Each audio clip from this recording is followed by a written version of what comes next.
5 राज्यांच्या विधानसभा निवडणुकीचे निकाल जाहीर झाले आणि आसाम, पश्चिम बंगालसह पुदुचेरीमध्ये भारतीय जनता पार्टीने मिळवलेल्या घवघवीत यशाचे पडसाद आता कोकणातही उमटू लागलेत। रत्नागिरी जिल्ह्यातील राजापूर शहरात भाजपा कार्यकर्त्यांनी विजयाचा जल्लोष साजरा केला।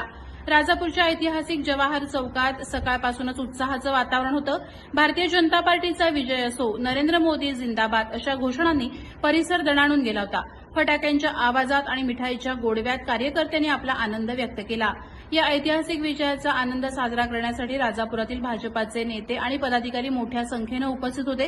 यामध्ये महिला मोर्चा प्रदेश सचिव शिल्पा मराठे, पंचायत समिती उपसभापती आणि भाजपा जिल्हा सरचिटणीस अभिजित गुरव, ओबीसी मोर्चा प्रदेश सचिव अनिल कुमार करंगुटकर, जिल्हा उपाध्यक्ष शीतल पटेल, अनुसूचित जाती मोर्चा जिल्हाध्यक्ष मारुती कांबळे, ज्येष्ठ नेते महादेवराव गोठणकर, तालुकाध्यक्ष मोहन घुमे आणि शहराध्यक्ष किरण शिवलकर यांच्यासह श्रुती ताम्हणकर, रेणुका गुडिये, नागेश शेट्टे, विवेक गुरव, मेघनाथ गोसावी, महेश मणसेकर, सुनील पटेल, श्री प्रभुदेसाई, नगरसेविका सुयोगा जठार आणि माजी नगरसेवक नागेश शेटे यांच्यासह कार्यकर्ते उपस्थित होते।